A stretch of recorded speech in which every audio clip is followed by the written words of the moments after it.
Starting preview.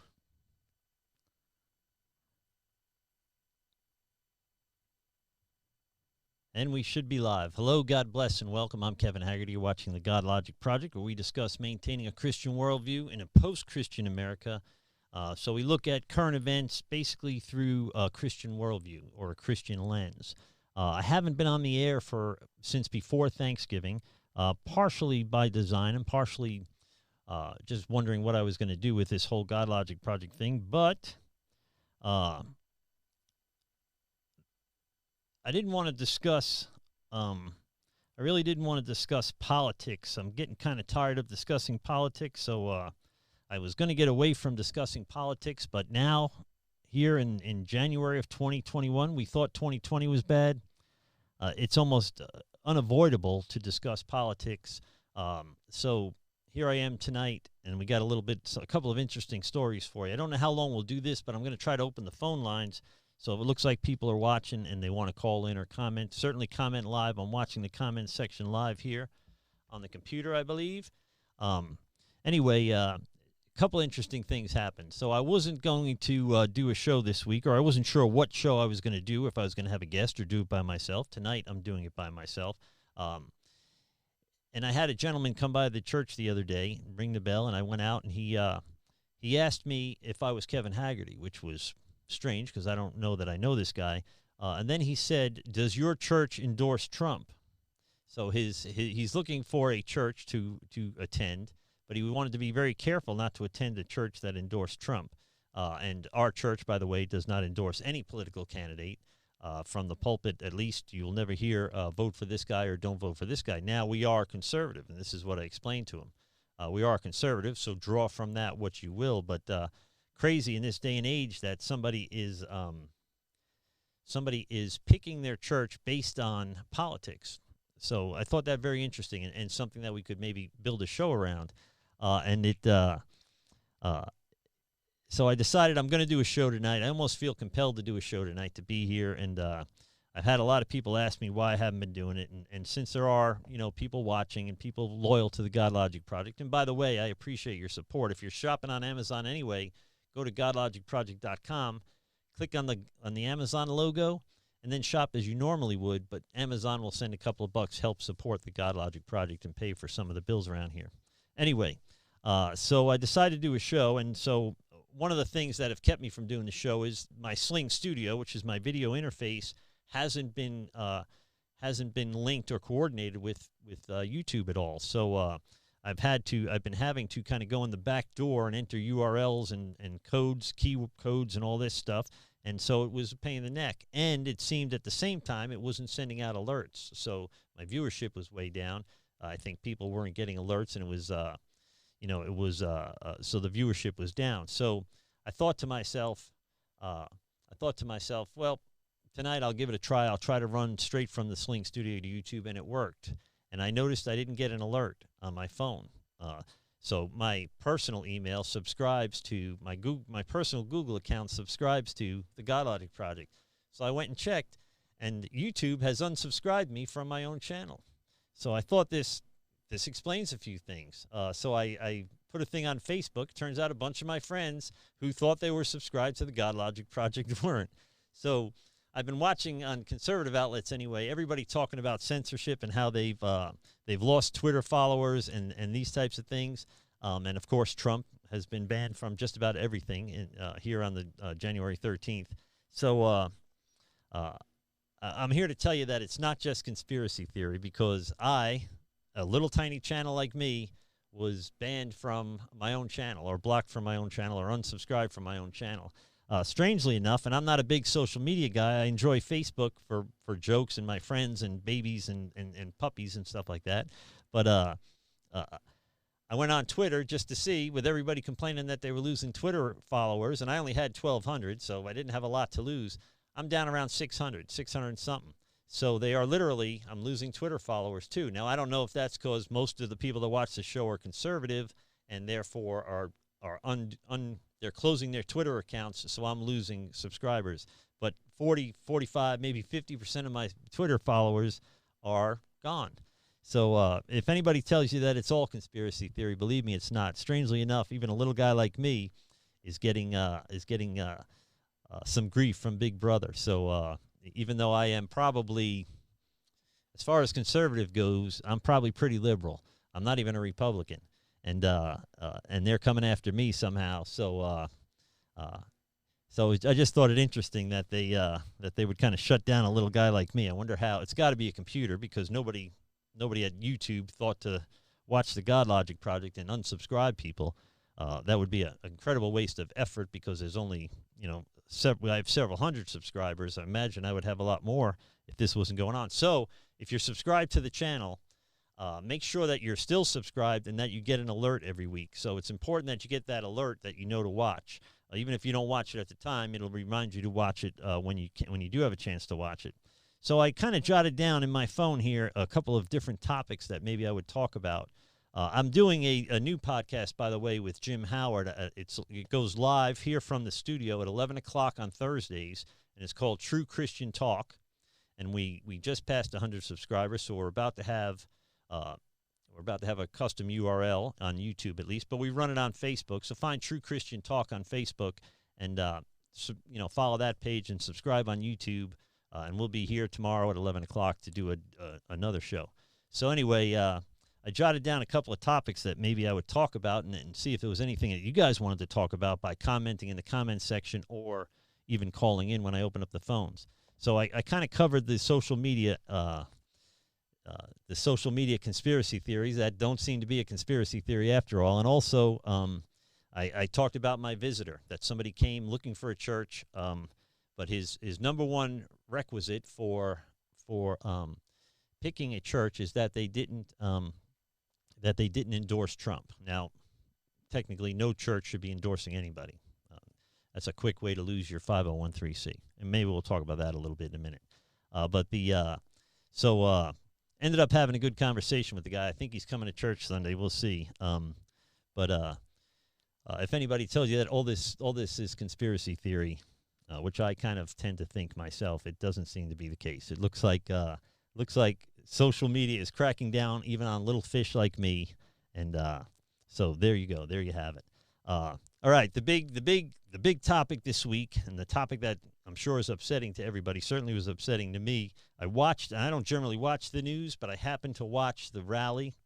I find Trump entertaining, kind of a energetic, strange guy, right? So I watch him when he does his rallies or whatever. So I watched this rally, which then, of course, de-escalated into a riot at the Capitol.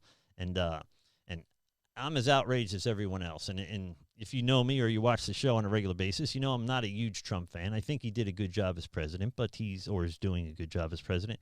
But I'm not a huge Trump fan. I wanted Ted Cruz to be president, not Trump. So the riot was just horrible, and it seems to be worse. The more we find out, the worse it is.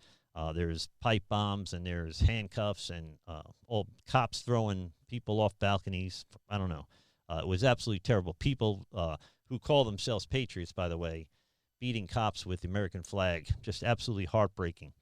But the reaction to these riots, these horrible riots, was predictably, even though still shockingly, hypocritical, right? So it struck me when I was watching all this that the arguments that the left are making now, the right were making a month ago. And the arguments that the right are making now, the left was making a month ago. So the hypocrisy on both sides is stunning. So the media, the mainstream media, acted like they never saw a riot in their lives. Even though every night we've been watching riots for 8 or 9 months in major cities around the country, they seem shocked that there would be a riot. In fact, one guy on CNN said, this violence is unprecedented. And it struck me that, well, we seem to have 8 or 9 months worth of precedents for this riot. These guys just didn't get upset by a speech that Trump gave. They are very upset, right? So it goes beyond, it's bigger than Trump. It goes beyond Trump. It goes to our democracy, our Constitution. I'll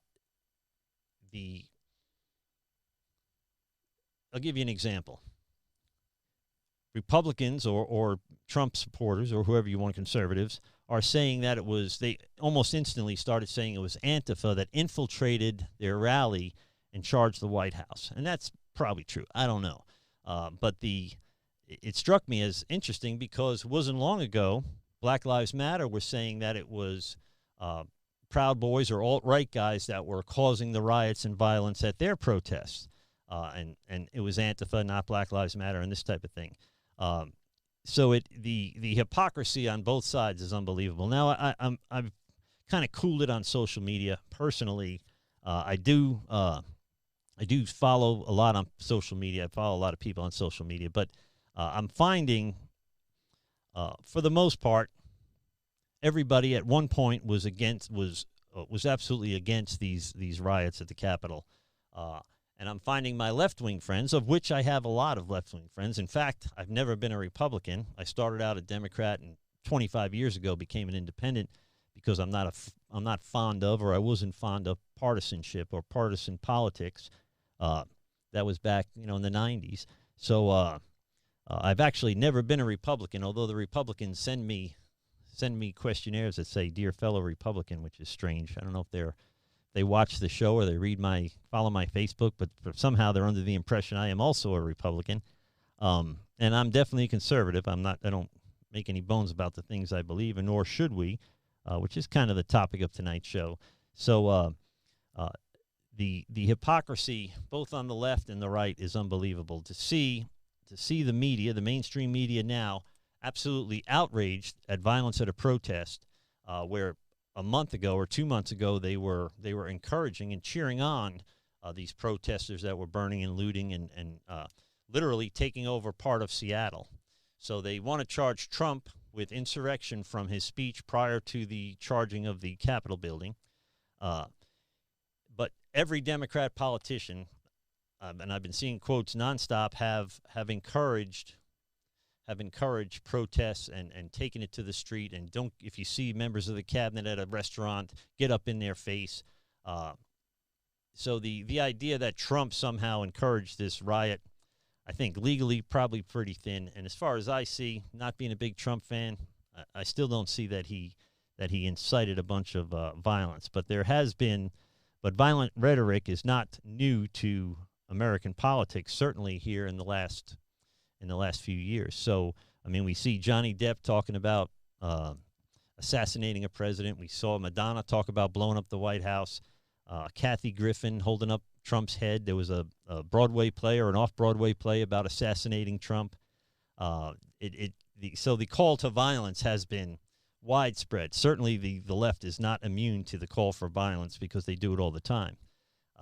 The double standard that our politicians have is petty, right? And it is childish, and we partake in that. We participate in that. So the reason I kind of laid off social media was because it seemed to me that commenting on politics only makes the divide wider. It doesn't help. It doesn't make a difference. If it does anything, it makes the divide wider. It moves us further away from each other, not closer together. So, and that is part of the reason that I was kind of reevaluating what I would do with the Godlogic Project in 2021. But here we are talking about politics again, so it's almost unavoidable. So I've been able to kind of track folks on social media, and they are, predictably, my right-wing friends are upset, my left-wing friends are upset. They seem to have changed narratives. They've kind of flipped the narratives on each other. So the left now is worried about police, hurting police. The right, a month ago, was talking about the thin blue line and Blue Lives Matter and stand up for the police. And here we see them at the Capitol, or some of them at least, attacking police officers. There's talk of civil war. There's talk of martial law. There's a lot of absolute insanity going on in the world. And I just want to, if I can do anything tonight, I want to encourage all of us, including myself, to kind of just cool off a little bit, lay off of the political comments on Facebook. So I'm seeing a lot of folks putting up like what I would say would be insightful rhetoric against the left or the right, depending on which side they're on, and then commenting on my stuff that we need to be more peaceful and loving and patient. So we don't get to have it both ways.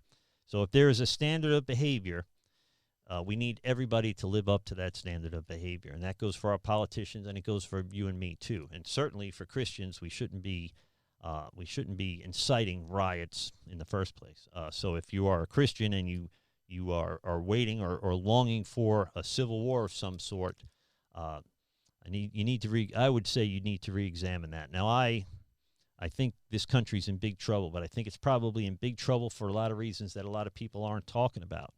I think this censorship, everybody's talking about censorship, but the idea that we can shut down we can call everything that we disagree with hate speech and therefore shut it down, puts America in a very precarious situation. So any kind of civil discourse has been collapsed, and in an effort to shut down Trump and calm down his supporters, I think they've probably incited his supporters even more. I'm old enough to remember when the left, when being a Democrat was about free speech. And here we have our Democrat Party, shutting down free speech. So the hypocrisy is unbelievable. We have our right-wing pro-cop folks attacking cops at the Capitol. Hypocrisy is unbelievable. This thing is bigger than Trump. So if Trump comes out and says, don't attack the Capitol, I don't think that's going to stop the far-right guys. And let's face it, it's a small percentage, but there's a substantial percentage of the right that is prone to violence, that is willing to do violence, and particularly capable of doing violence. That goes for the left, too. So to stand in front of a burning building and say this is mostly peaceful protests, I mean, it would be like breaking your leg and arguing that the rest of your body's perfectly fine rather than addressing your broken leg. It just doesn't make any sense. And it didn't make sense when the left did it, and it's not going to make sense when the right does it. So the idea of marching to the Capitol is an age-old tradition. Surrounding the Capitol, chanting, singing, praying, do whatever you want around the Capitol. Let your voice be heard. Certainly, there was 200,000 or 300,000 people at that rally, but for the 1,000 or 500 or however many charged in and busted up the place, and one woman was shot. A cop has recently since committed suicide. There was a guy had a stroke, guy had a heart attack. A woman was shot in the face by the Capitol Police. There'll be an investigation into that. The next day after that riot, our future president, our president-elect, who is pledged to unite America, came out and said that if those protesters were black, that it would have been a whole different outcome, that we know how the police would have reacted if they were black, implying that they would have killed them. Absolutely irresponsible, and if you believe that, if you sign off on that, you really got to look at yourself and check your spirit, because A, that's not true. Statistically, it's not true. And B, we've just had 8 or 9 months of violence, of protests for Black Lives Matter, where the cops stood down and let them take over federal buildings and let them take over part of Seattle, and didn't do the things that our president, our soon-to-be president, said would happen. So clearly, even if the president says it, even if politicians that you really like say it, it doesn't mean that you have to subscribe to it. Use common sense and put your emotion aside for a second and use common sense to see that if it's wrong when the left does it, it's wrong when the right does it, right? So listening, hoping that we're somehow going to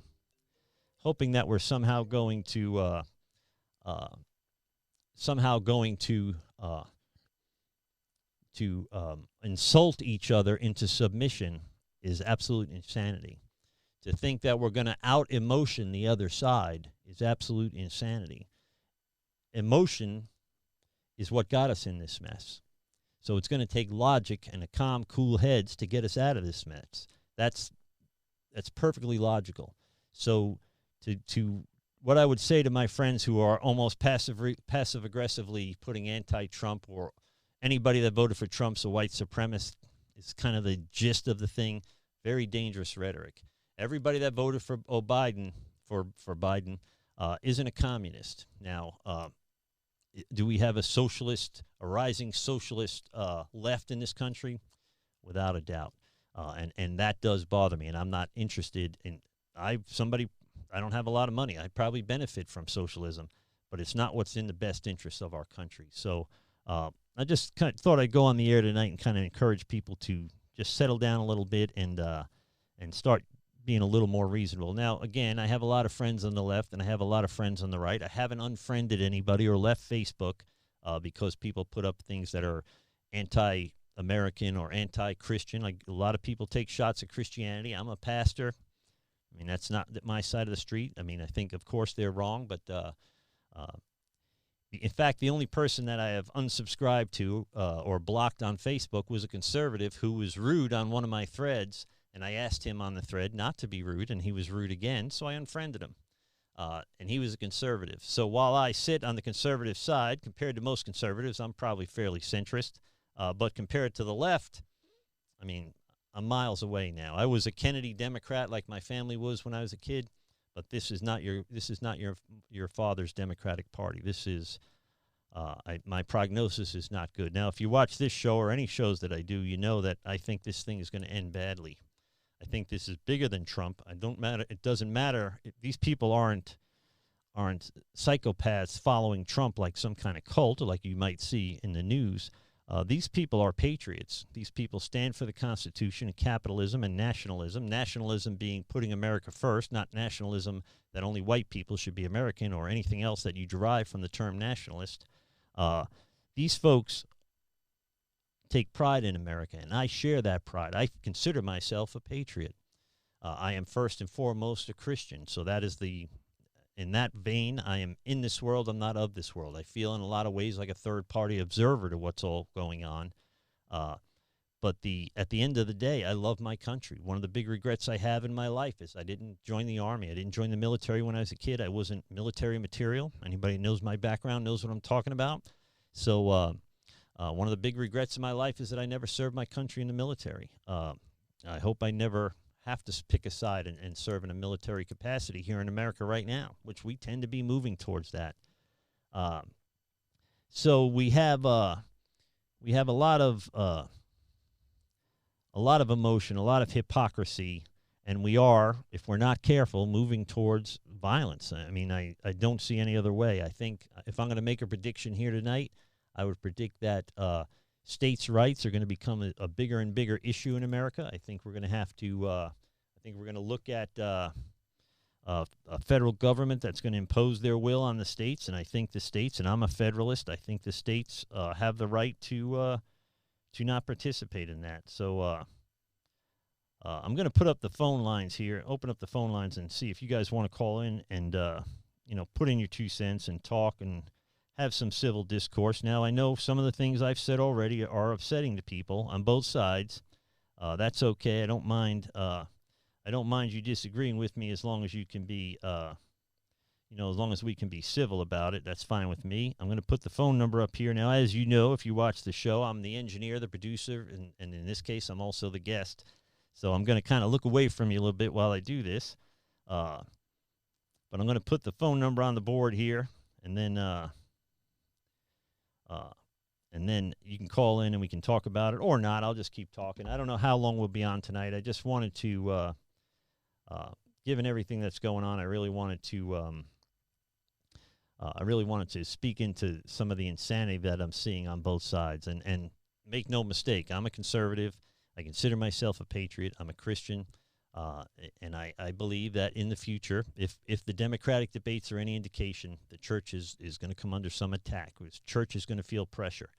Here in America, the church, if we're honest, is dwindling, right? There are less and less Christians in America than there have ever been, in Western Europe too. But globally, the Christian church is exploding. It's exploding in China and Iran and Africa and all over the world, except what we would consider third world nations, but it's not doing well here. That has very little to do with our political leaders, because we in America, if we're honest, if Christians are honest and we feel persecuted now, today on January 13th, it's because people are mean to us on Facebook, or we lose Twitter followers, or YouTube doesn't suggest my videos anymore now that they're familiar with my content. That is That is minuscule oppression compared to having to hide in China, right? Having to meet in secret, not being allowed to have a Bible, being arrested and beheaded in the Middle East for being a Christian. The birthplace, the basket of Christianity, is very dangerous to be a Christian there. So keep things in perspective. Christianity has survived the rise and fall of many an empire, and they'll do it again. We'll do it again no matter what. But as an American, I hate to see this great American experience, this constitutional republic, be picked apart by ideologies that I don't agree with. So not to say that Christianity, America would be better off with a theocracy. Christians, if you're watching, you shouldn't be thinking to yourself, what we need is a theocracy or a religious government here in America. That has never worked out. It would never work out. There are 9,000 denominations in Christianity alone. So what if your denomination doesn't become the official state denomination? This is what we fought a revolution for, to get out from under the oppression of the Anglican Church in England. So the idea that we should put God back in the classrooms and back in the town square and everything, I agree with. We're kidding ourselves if we think that our laws and our way of life aren't based on Judeo-Christian values. The First Amendment was set up to protect the church from government, not to protect the government from the church. Make sense? So it's freedom of religion, not freedom from religion. I am somebody that happens to believe that if you are an atheist or a secular humanist or anything like that, you too have a religious view. Just because you don't worship a god doesn't mean you're not a religion. Plenty of religions don't worship a god. Buddhism, no god, right? So the idea that being an atheist or a secular humanist means that you are objective about religion, or you don't have an opinion on it, absolutely ridiculous. Atheists do everything that Christians do. They congregate, they set up 501(c)(3)s, they evangelize, they encourage other people to become atheists. They do everything that we do. So in my book, they're just as much a religion as Christianity or Islam or anything else. So the phone lines are open. The number is 727-658-37. And I don't have do I have? Yeah, I do have the phone on. So it's a little awkward. Like I said, when I answer the phone here, it's awkward because I have to talk and answer the phone at the same time. I don't have an assistant or an engineer sitting in the next room waiting to answer the phone for me. So it does get a little awkward. The upside is, since I am the guest also today, there's no one to interrupt if the phone rings. So if you call in, I should be able to answer fairly competently, as competent as I ever get. There's not a ton of people watching the show right now. Oh, so here's the thing. While we're on the subject, if you think you're subscribed to the Godlogic Project, just please go back and double check. If when you go to Godlogic Project at YouTube.com and it says subscribe, it means you're unsubscribed. If it's a red subscribe, it means they've unsubscribed you or you haven't subscribed yet. If it's a gray subscribed, that means you're all set. You're subscribed. Now, the strange thing is they unsubscribed me from my own show, so certainly I didn't do that by accident. And then there's a little alert bell. Click on the alert bell, and you'll get an alert every time we go on the air with something, so you can keep up to date with everything. Again, it's been a while since I've done a show. It's nice to know that my video interface now is interfacing well with YouTube, so that's a relief. It was shocking and kind of funny that a little guy like me would come under the censorship attack that all conservatives are under, and so to lose Twitter followers, I don't particularly care, because I do care a little bit, but all I do is upload videos to Twitter, and I don't know that anybody goes from Twitter to my page to watch anyway, or too many people do. Twitter, absolute cesspool. I don't enjoy it. I don't like going there. Instagram, not a big fan of it. I enjoy Facebook because everybody knows on there. I do my church stuff on Facebook. I do my podcast stuff on Facebook. I teach a Bible study on Thursday night on Facebook. So I do a lot of Facebooking, but the rest of it I only do because I have a podcast to do. Now, I had Parler, so some of you know or don't know. I guess everybody knows by now. But let's get this straight. So Twitter bans the president. YouTube today banned the president. Apple and Google, who are the two main cell phone users, have banned Parler, which is a free speech, so therefore conservative. It's kind of like Facebook or Twitter. It's probably a lot like Twitter. I'm not a big fan of it. I only go on there to put up videos. But anyway, so if I already had Parler, even though I didn't use it very much, so it didn't affect me very much. But then Amazon, who hosted, strangely enough, the Parler app, shuts them down. So now, as we speak, there's no Parler. Now I'm sure they'll come back, and people will develop a conservative. There'll be a kind of conservative channel on on the internet and a liberal channel on the internet. But to me, that's a problem. So I don't want to leave Twitter and I don't want to leave Facebook just because it's of the censorship. And if you don't believe there's censorship in social media and in the media, you're absolutely crazy. If you think that our media is not controlled by the Democratic Party in America, I mean, please tell me you don't think that. It is painfully obvious, if nothing else. And that should bother people, by the way, on the left and the right. Censorship should bother people on the left and the right. Just because it's your political opponents being censored doesn't mean it's okay or it's acceptable. It's un-American no matter how you slice it. So we should be, all of us, to a man, very concerned about that. Let me see if I touched on all my points here, and we'll wrap it up. Doesn't look like folks are calling in. All right, probably the big takeaway, some of the big takeaways here is, while Trump is going to go away, the Patriots, the 75 million people that support him, are not going to go away. And the Republican Party, who are kind of jumping ship, most of them, on the Trump supporters, 75 million Trump supporters, they're going to pay a political price for that. Now, the Democrats are going to have their folks, right? And I would suspect a lot of Democrats, if you're kind of like me, like I was a Kennedy Democrat or a traditional classical liberal type of thing, like Dave Rubin might be, if that's you, you're probably, in the back of your mind, you're glad Trump's gone, but in the back of your mind, you're worried about things like censorship, the oppression of free speech in America, the assault on our Constitution in America. If you're a conservative like myself, you're concerned about that, and you should be. But you've also got to be concerned about the Second Amendment, which, by the way, protects all of our other amendments. If you can govern a country, if you can govern a people, why do you need them unarmed? I just don't understand.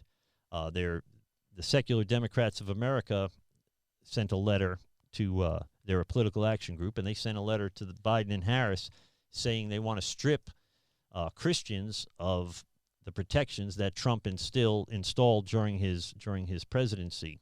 Well, why would you want to strip rights from somebody if you were not planning to attack those people at some point? So if you're a Christian, you've got to be concerned about the church. It wasn't very long ago during the Democratic debates that Beto O'Rourke was saying, if you don't agree with the socialist, the left-wing agenda, we'll take away your 501(c). That is to say, if you're a church that doesn't do same-sex marriages, you lose your 501(c).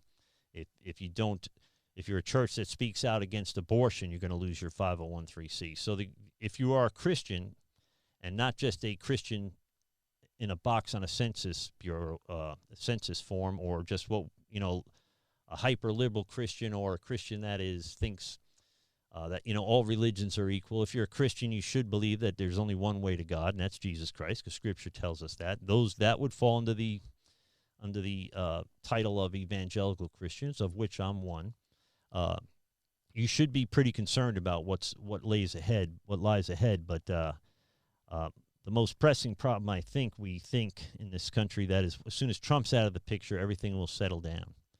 And that's, while Trump stood up for Christians and the Constitution and conservatism, for all of his character defects and all of his faults, he did do those things.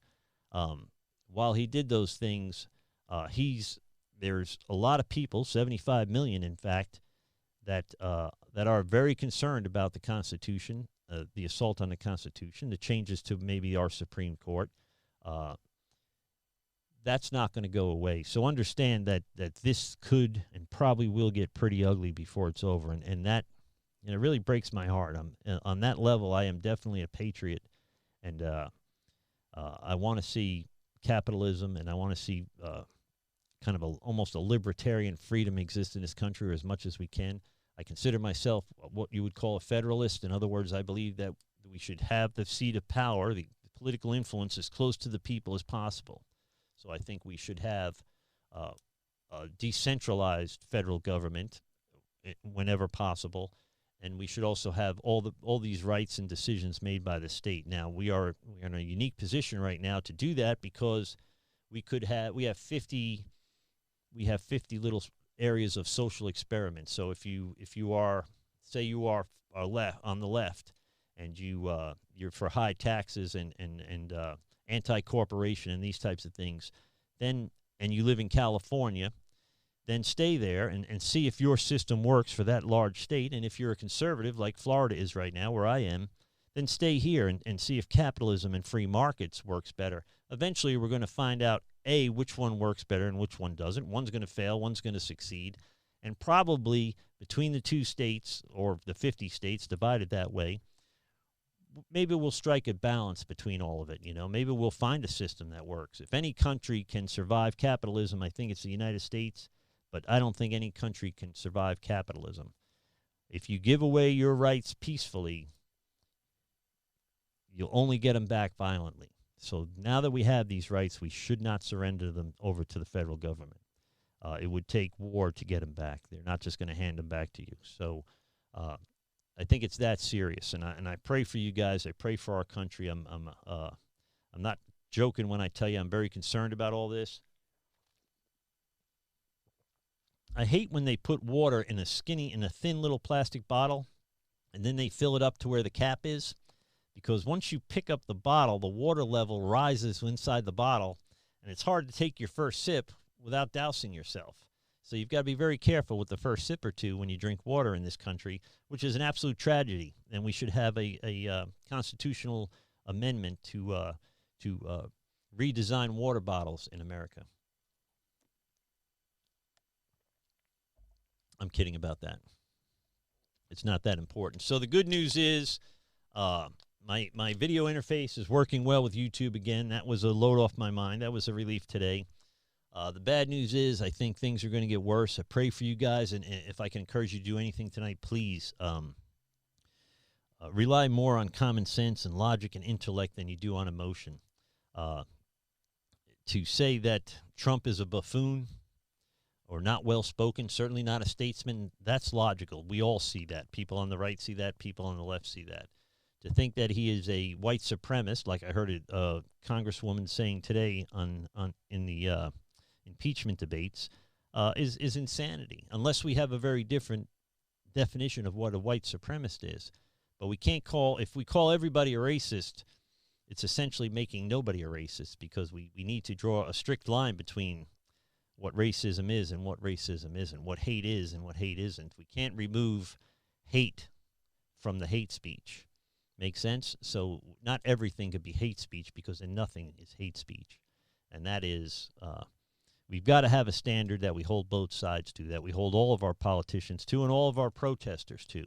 So the same standard that we allowed for the left-wing protests this summer, the last 6 or 8 months or 9 months, however long it's been, we really should allow for that for the right wing, and vice versa, by the way, right wing. Don't pretend that that some of the people, or if all of the people that stormed that Capitol building last week, don't think for a second that they're not right wing extremists. So sure, there was, some of the conspiracy theories are probably true, but if you can't prove it, then keep it to yourself. And I'll close with this, I think. During the Russia investigation, the first impeachment and the and all that stuff that was going on, Adam Schiff kept talking about the smoking gun. He's gonna release this smoking gun. We have a smoking gun. So I'm on the edge of my seat for 2 weeks, trying to keep up with the news, thinking, what in the world could this smoking gun be? I can't wait to see, what this smoking gun is. Was Trump, in Moscow meeting with the Kremlin on the side? Is he a part of the CIA? Is there checks to follow? I mean, what is this smoking gun? And then fast forward to to Trump and the fraudulent election, and he thinks this election was stolen. And Rudy Giuliani and the lady lawyer is saying she's going to release the Kraken, and we've got all this indisputable proof and blah blah blah. And again, they came up with no proof, no real proof. I mean, there's proof, but it's circumstantial. So don't, American people, Christian or not Christian, don't fall for this insanity. They're playing you. They're absolutely playing you against each other. Don't fall for it. Schiff didn't have a smoking gun. Giuliani didn't have a smoking gun. And if he did, why hasn't he released it yet, right? Really. I mean, it's time. If you have absolute proof, it's time. I've heard a ton of conspiracy theories, but if you can't prove them, it doesn't make a difference. And as far as I can tell, they haven't been able to prove very much. Now, my personal opinion, do I think something shifty happened? Yeah. But I'm a cynic, and I think that half the time the Republicans are just as guilty as the Democrats. But I can tell you this, and I'm being honest when I say this, I can't imagine myself now as a independent, as a Christian, as a conservative-minded Christian. I can't imagine myself ever voting for a Democrat again. For the first time in my life, I'm proud to be living in Florida. I'm from New York, and I always make fun of Florida, but it is right now it's a good state to live in. I feel Governor DeSantis has the best interests of the people of Florida in mind. I feel fairly protected by that. I predict, if I'm going to make a prediction, that we're going to be talking a lot about states' rights moving forward, and I think that's healthy. I think that's good. I'm not talking about secession. I'm talking about states governing their own people, and as whenever possible, keeping the federal government out of it. The other side wants a strong federal government. They want to tell you, what you can think, what you can say out loud. If you're not allowed to say it, by the way, you're probably guilty of thinking it too. So in that light, in that vein, it's very scary and very dangerous what's going on here. So that's it. That was our show for tonight. I want to thank you guys always for supporting the Godlogic Project. You can become a monthly partner at anchor.fm/Godlogic Project. Link in the description below. You can donate $1, $5, or $10 a month to help support the Godlogic Project. Really appreciate it. Some of you still shopping on Amazon. Everybody's shopping on Amazon. Go to godlogicproject.com first. Click the Amazon logo, then shop like you normally shop. It doesn't cost you a thing, but it does help out the studio here. If you have a business, by the way, that uses Amazon and you want to support the Godlogic Project, it's one extra step. It's one extra click on your computer, and it's a big help to me. So that's it. If no one told you they love you today, God loves you, so do I. Receive that, be blessed, and God bless America. Thank you.